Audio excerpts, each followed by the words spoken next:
Bom dia a todos, queridos e queridas companheiros e companheiras de jornada rumo à luz, rumo à ascensão espiritual e planetária. Tudo bem com vocês, meus queridos, minhas queridas? Então, hoje é quarta-feira, dia 13 de agosto de 2025. Não é sexta-feira 13, é quarta-feira 13 e nós vamos juntos dar continuidade à nossa jornada 2025, uma nova escolha, através dos ensinamentos de um curso em milagres. Nesse ano nós estamos escolhendo a vida de felicidade perfeita, que é a vontade de Deus para nós, os seus filhos. Estamos na nossa segunda parte do livro. O texto que rege esse grupo de lições é o que é o perdão. Vamos a ele. O perdão reconhece que o que pensaste que o teu irmão fez a ti não ocorreu.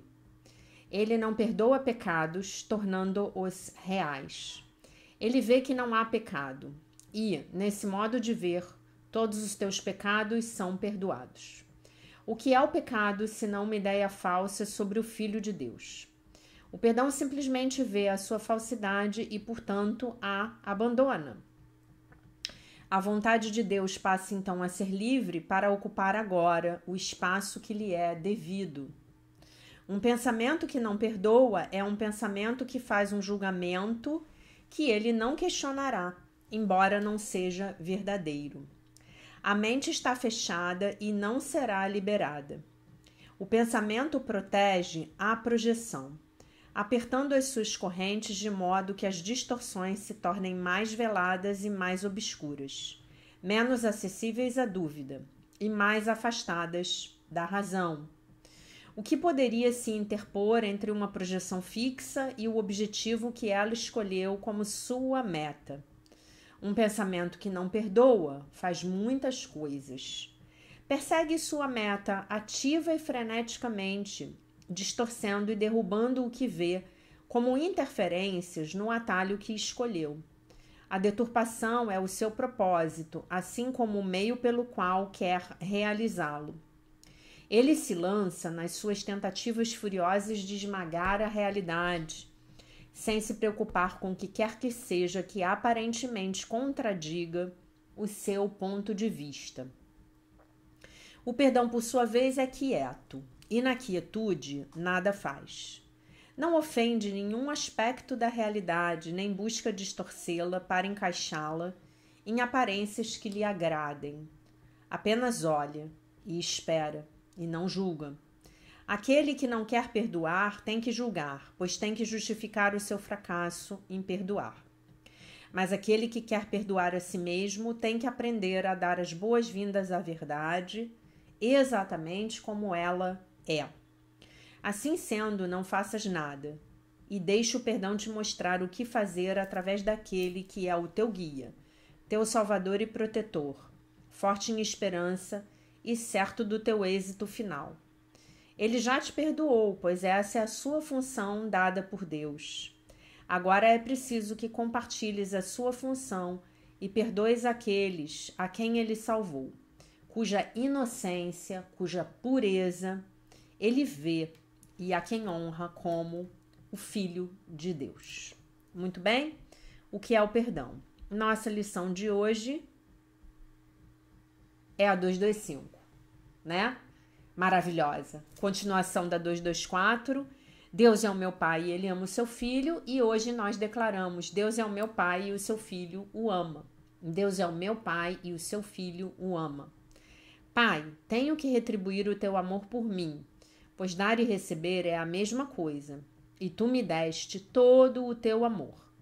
Tenho que retribuí-lo, pois quero que seja meu em plena consciência, resplandecendo em minha mente e mantendo-a ao alcance da luz benigna do teu amor, inviolada, amada, deixando o medo para trás e vislumbrando apenas a paz. Como é quieto o modo como teu filho amoroso é conduzido a ti. Irmão, encontramos essa quietude agora. O caminho está aberto. Agora nós o seguimos juntos e em paz. Tu estendeste a mão para mim e nunca hei de deixar-te. Somos um, e essa unicidade é tudo o que buscamos ao completarmos estes últimos passos que terminam uma jornada que não começou. Deus é o meu Pai e seu Filho o ama. Então, se ontem nós afirmamos o amor de nosso Pai por nós, hoje nós afirmamos o nosso amor pelo nosso Pai, né? Deus é o meu Pai e seu Filho o ama. Muito bonito, né? Muito bonito, gente, muito bonito. Pai, tenho que retribuir o teu amor por mim, pois dar e receber é a mesma coisa, e tu me deste todo o meu amor. Então, como seria se nós pudéssemos viver as nossas vidas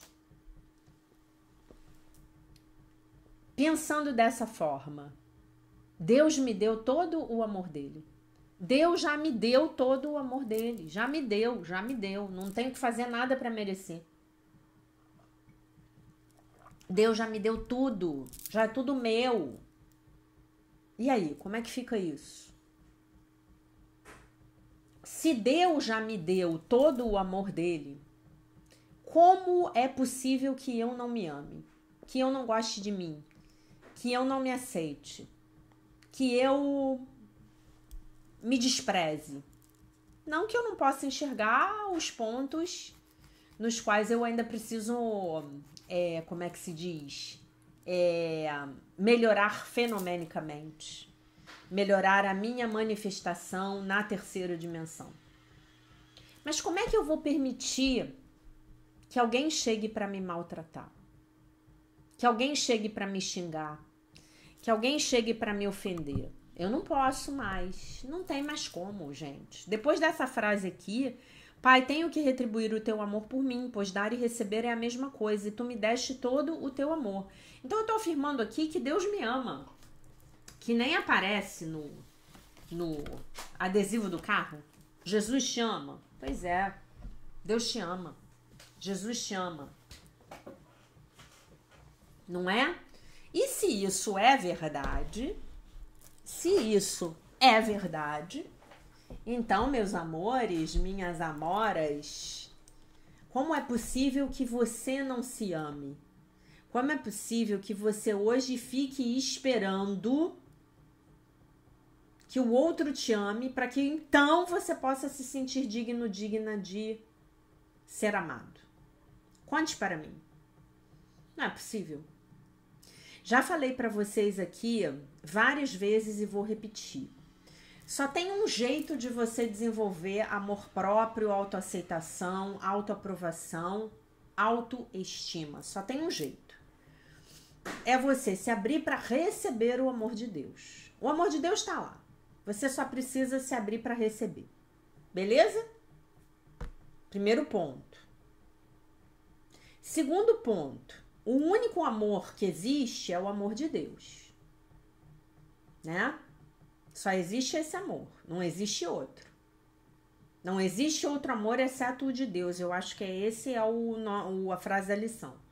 Não existe outro amor exceto o de Deus, tá? Um dos passos gigantescos do livro de exercícios. Então você já recebeu todo o amor que existe. Aí você pode começar a se amar. E como é que você verdadeiramente faz isso na prática? Porque é muito fácil a gente chegar aqui e dizer, nossa, mas você precisa aprender a se amar.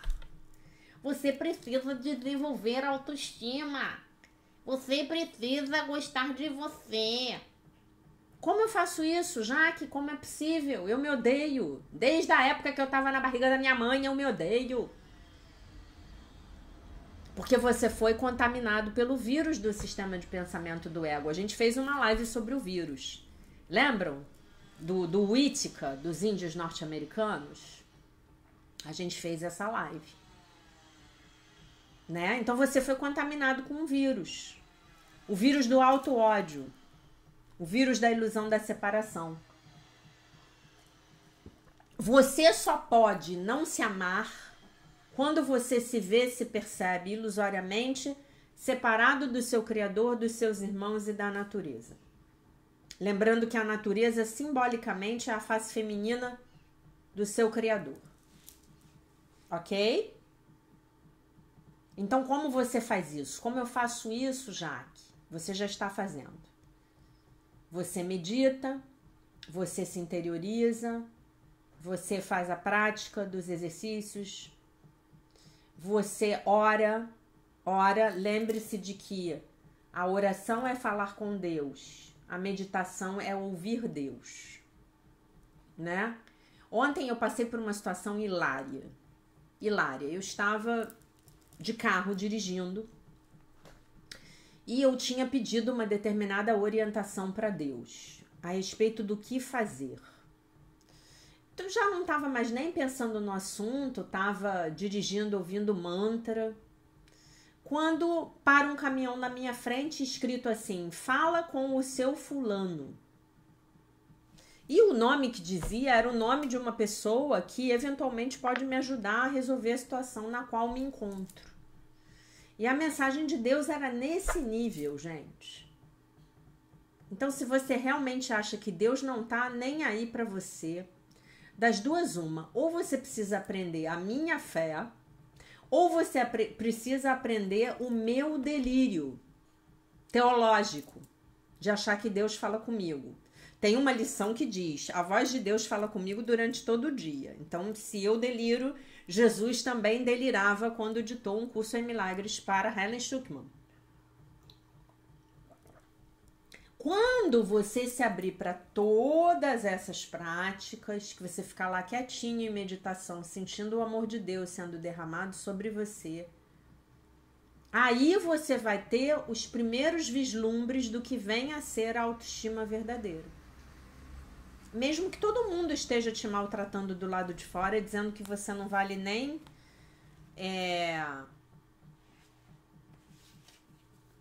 o cocô do cavalo do bandido. Entende? Você vai começar a sentir. Quando você começar a sentir, se o outro chegar para você e falar que você não vale nada, você vai virar para ele e vai falar assim: interessante o seu ponto de vista. Aí você vai olhar para o lado e vai rir e vai falar assim: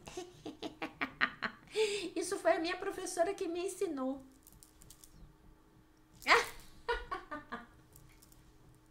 Interessante o seu ponto de vista, ok? Você não mais será engabelado ou engabelada pelas mentiras que os outros vão contar a seu respeito. Porque ontem você declarou: Deus é o meu pai e ele ama o seu filho. Bom, se Deus é o meu pai, eu sou a filha de meu pai. E Deus é o meu pai e a sua filha o ama. Não tem mais erro. Não tem mais como você ficar nas suas dúvidas. Tá bom? Muito bem, vamos à leitura do nosso texto do dia 13 de agosto de 2025. Do livro A Linguagem da Liberdade, de Melody Beach. O texto do dia 13 de agosto intitula-se Amigos. Não despreze o valor da amizade. Não negligencie os amigos. Os amigos são uma alegria. As amizades adultas podem ser um bom lugar para aprendermos a nos divertir e a avaliar quanta alegria podemos ter com um amigo. Os amigos podem ser um conforto. Quem nos conhece melhor ou é capaz de nos dar mais apoio do que um bom amigo? Uma amizade é um lugar confortável para sermos nós mesmos. Quase sempre a nossa escolha dos amigos refletirá os problemas com os quais estamos lidando. Dar e receber apoio ajudará os dois a crescerem. Os dois amigos, né? Algumas amizades crescem e diminuem, percorrendo ciclos através dos anos. Algumas são obliteradas quando uma pessoa se sobrepuja à outra. Não sei se é bem se sobrepuja, eu acho que talvez seja se sobressai à outra. Claro, passaremos por testes e julgamentos nas amizades e por vezes seremos requisitados a praticar os nossos comportamentos de recuperação, de relacionamentos codependentes. mas algumas amizades duram uma vida inteira. Há relacionamentos especiais de amor e há as amizades. Aqui especial não no sentido de um curso em milagres, tá? No sentido de importantes para nós. Às vezes nossas amizades, principalmente as amizades da recuperação, podem ser também relações especiais de amor. A oração. Hoje vou estender a mão a um amigo. Vou me permitir aproveitar o conforto, as alegrias e a qualidade duradoura de minhas amizades. E vocês vejam que bonito, né? A gente tem esse texto hoje e eu acabei de ter a oportunidade maravilhosa, maravilhosa. Acabei de ter essa oportunidade agora num telefonema de estender a mão para uma super amiga minha e ao mesmo tempo segurar na mão que ela estendeu para mim. Tivemos uma conversa agora no telefone que eu acho que foi ótima para mim, quer dizer, eu sei que foi ótima para mim, né? E eu acho que foi ótima para ela também. Então não subestime o valor das amizades, né? Por quê, gente? Porque os nossos familiares a gente escolhe, mas quando a gente tá lá no plano espiritual, né? Então, depois que a gente chega aqui, talvez a gente veja que não tem muitas afinidades com os nossos familiares. Os nossos amigos são irmãos, os irmãos que nós escolhemos. Esse é um ponto que eu quero dizer para vocês. Os irmãos e as irmãs, né? E os nossos amigos, eles são escolhidos com base nos nossos valores, interesses comuns, com base nos nossos objetivos de vida, com base na nossa moral, naquilo que a gente considera importante, né? Os nossos cônjuges, nós os escolhemos, mas também com base nos imperativos biológicos dos nossos feromônios, né? Então é importante não escolhermos os nossos cônjuges com os corpos, porque os corpos nos levarão às escolhas baseadas nos imperativos biológicos, né? E aí depois a gente pode estar lá do lado daquela pessoa e ver que ela não tinha muito a ver conosco. O que eu estou fazendo ao lado desta pessoa, né? Vocês sabem que uma coisa muito interessante, eu vou terminar essa ideia e depois eu vou contar um negócio pra vocês, vocês vão rir muito. E vão ficar muito surpresos também. Mas os amigos não, né? Os amigos não são escolhidos lá com aquele nível de consciência que a gente tem e nem nos nossos imperativos biológicos, né? Os nossos colegas de trabalho são as pessoas que a gente chega lá na empresa e estão lá para conviver com a gente. Os nossos vizinhos, a mesma coisa. Você chega no seu prédio e o seu vizinho está lá na porta. Talvez você tenha afinidades, talvez você não tenha. Mas com os amigos, não, né? Os amigos, gente, eles atravessam os casamentos. Se ele for seu amigo mesmo, é na alegria e na tristeza, na saúde e na doença, na riqueza e na pobreza. Quantas amizades maravilhosas eu tive a oportunidade de ter na minha vida, gente. Quantas pessoas maravilhosas que chegaram na minha vida, né? Talvez por eu não ter me casado e não ter tido filhos, para mim sempre foi muito mais fácil valorizar os meus amigos. Né? Dia 20 de julho foi o dia do amigo, né? E é isso. Valorize seus amigos. Saia com eles, convide eles para passear, ir à praia, tomar um sorvete. Vão fazer alguma coisa que a criança interior de vocês curta de montão. Né? Amigos são bons pra gente levar com a criança interior, né? Agradeça aos seus amigos. Você pode tirar uma fotinho desse texto. Você tem o PDF lá que tá no Telegram. Manda para os seus amigos hoje. Diz para eles o quanto eles são importantes e especiais para vocês, tá bom? E agora eu vou contar uma coisa hilária que eu tomei conhecimento algumas semanas atrás.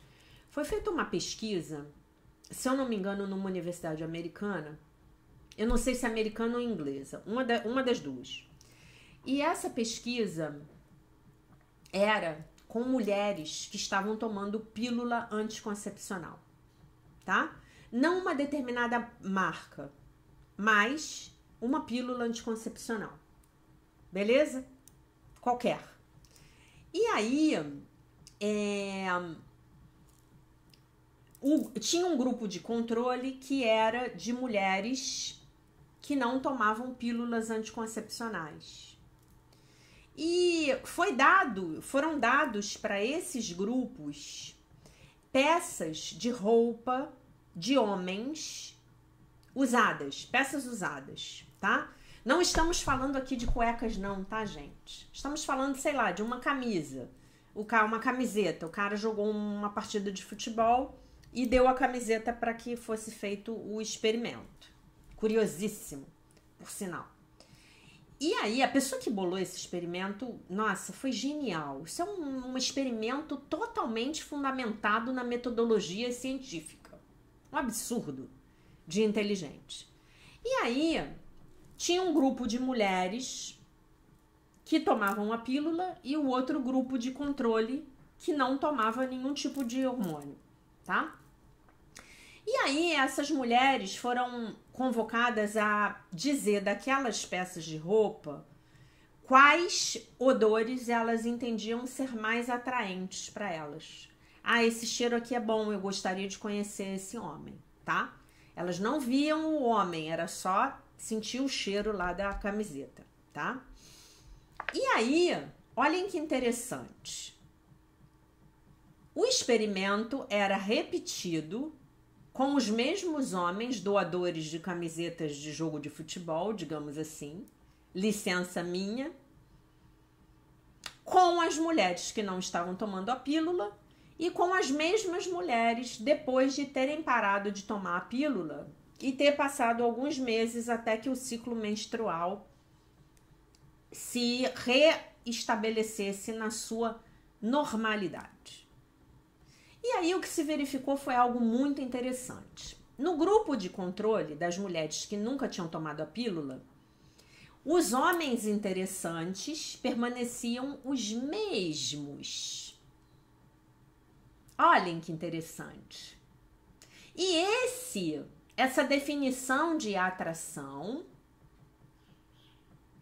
ela é o mecanismo biológico pelo qual a mulher determina se um determinado parceiro será um bom pai, um bom doador genético para os filhos dela. Isto é, um parceiro elegível, elencável ao papel de marido e pai de meus filhos. Beleza? Muito bem. No grupo das mulheres que tomavam a pílula e tinham parado de tomar a pílula, o experimento foi repetido e as respostas foram completamente diferentes.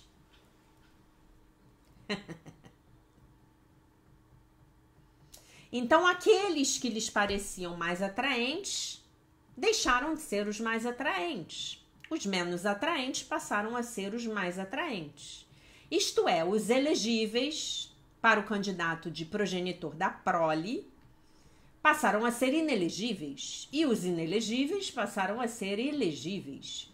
O que demonstra que quando uma mulher está tomando pílula anticoncepcional, quando ela está tomando hormônio, né? Sei lá, tem injeção, tem adesivo, enfim.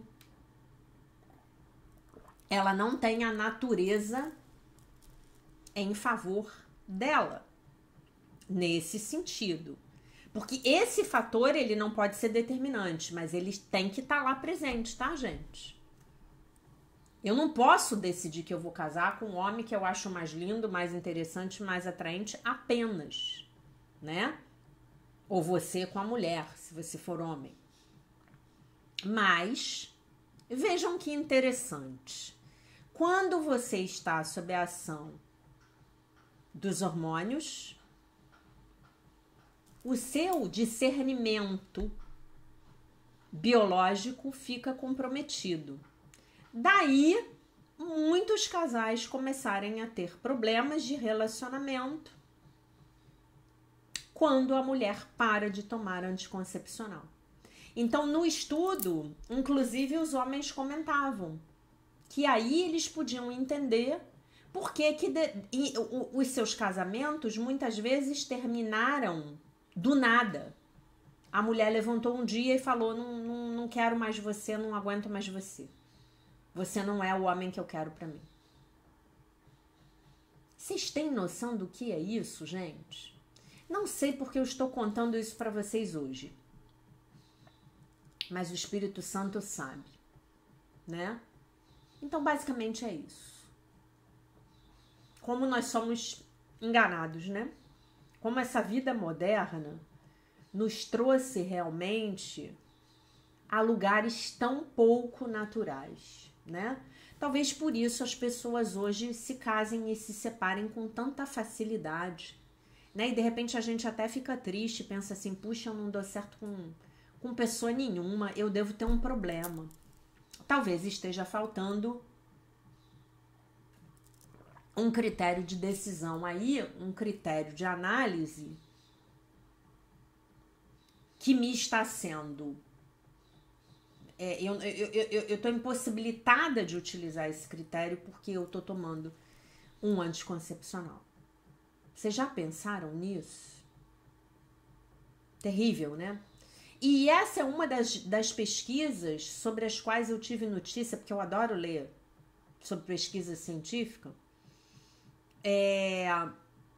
Uma das várias que eu li sobre a questão dos anticoncepcionais e sobre a questão da estrogenização da nossa sociedade, né? Por conta das substâncias químicas às quais nós estamos expostos e expostas nos dias de hoje, né?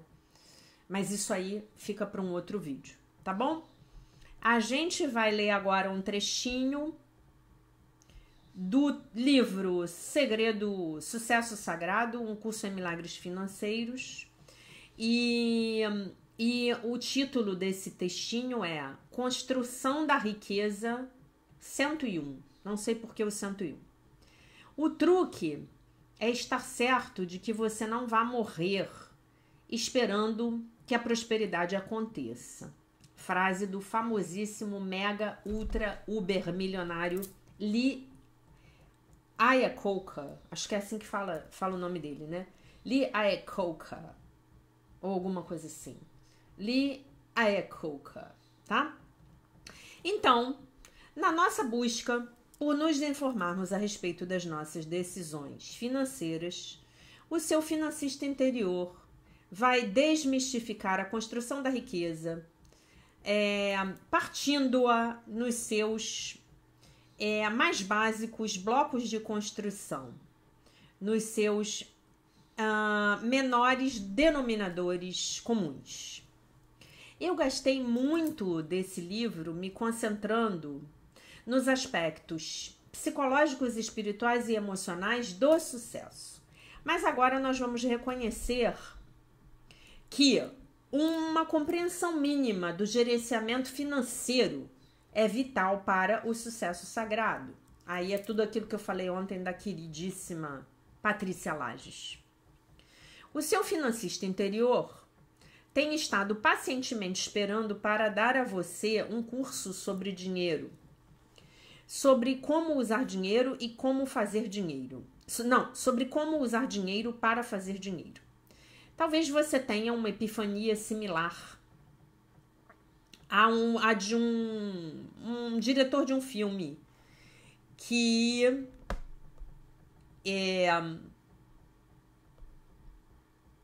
deixa eu ver aqui, só um minuto. Que disse algo de repente, algo do tipo: oh meu Deus, eu acabei de tomar consciência de que eu estou trabalhando muito mais duramente pelo meu dinheiro do que o meu dinheiro tem estado trabalhando por mim. Chame essa ideia de os investimentos sendo tornados simples. Muito, muito, muito simples. De que forma que seja que o dinheiro chegue para você, você tem duas opções. Você pode fazer tudo aquilo, fazer aquilo que os consumidores fazem e dar o seu dinheiro todo para as lojas, como Starbucks, a Target, Nordstrom, suas crianças e etc. A lista é infinita. Ou você pode se tornar um construtor de riqueza, colocando pelo menos parte da sua renda para trabalhar em locais que irão, ao longo do tempo, crescer a uma taxa maior do que a taxa da inflação, né? Vão render mais. Na primeira opção, você está dando tchau para o seu balanço, para o equilíbrio da sua conta bancária.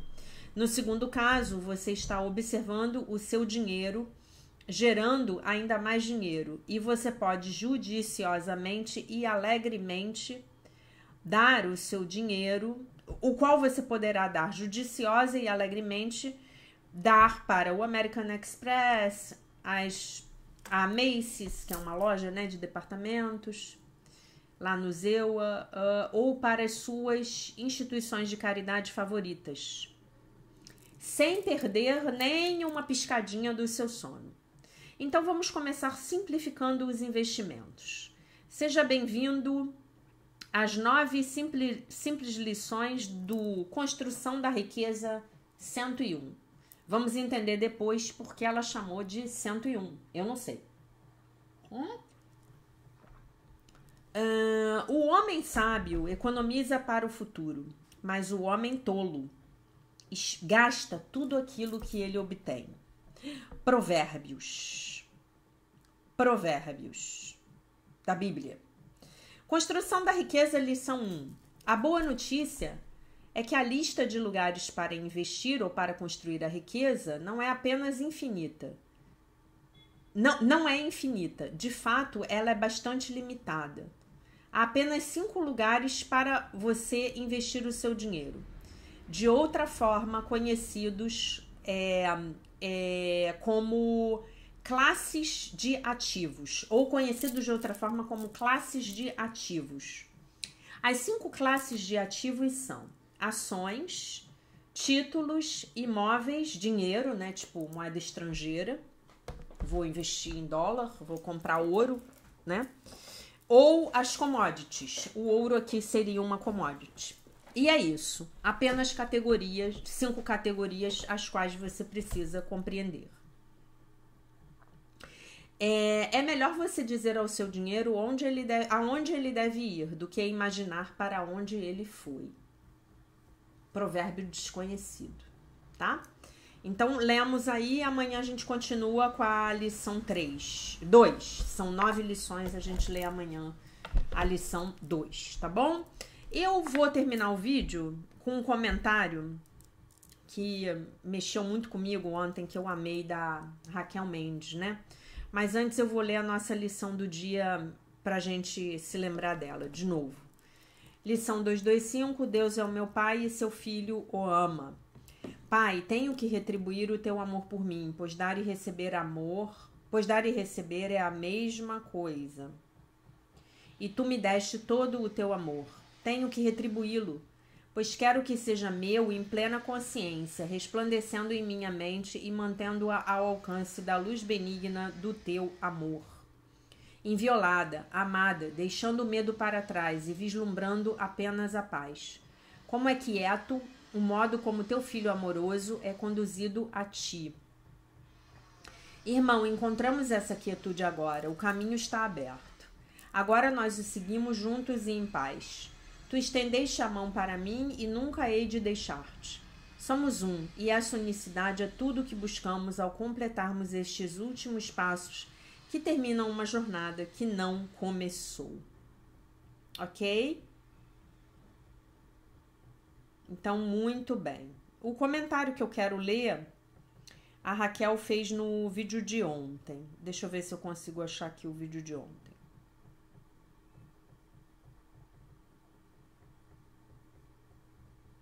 A Ivone botou assim: muito obrigada, querida professora.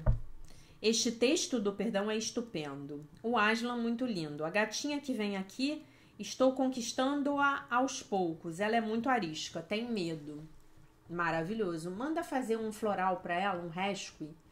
Manda fazer um floral para ela e bota as gotinhas na água.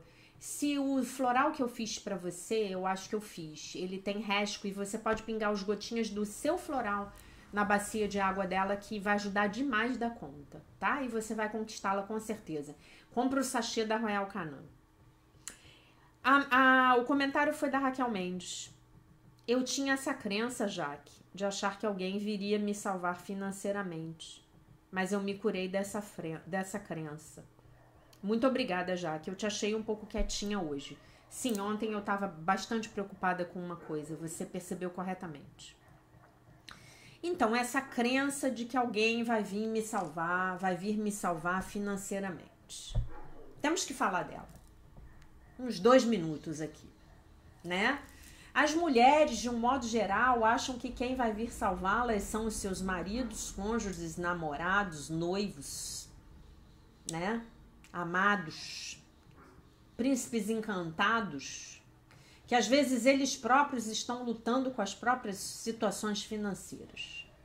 Gente, não vem. Príncipe encantado foi um engodo. Não vem. Você tem que desenvolver o seu financista interior. Esse sim é o seu príncipe encantado interior. Para que quando um homem bacana possa chegar na sua vida, você não seja uma criança dependente dele. Para você não ser uma criança dependente dele. Para você não ser um fardo na vida desse homem. Né? Ah, mas se ele for milionário. Bom, se ele for milionário vai ser ótimo. Né? Mas aí, como diria a nossa querida Luciana Gimenez, é o plus a mais, né? Aí não, né? Entendem? Então, e outra coisa, se como a gente falou ontem, quem paga manda, você vai ter que determinar até onde o outro poderá mandar na sua vida. Quanto mais ele pagar, mais ele se sentirá no direito de mandar na sua vida, né? A menos que ele já seja um ser muito iluminado. Deus te ajude a encontrar esse homem, né? Mas de um modo geral, eu creio que a lição da encarnação para todos nós, homens e mulheres, é a autonomia financeira, tá? Ah, mas eu não sou rica. Tudo bem, mas você precisa ter a sua autonomia financeira. No caso dos homens, essa ilusão do salvador financeiro normalmente vem travestida dos prêmios na loteria que eles vão ganhar.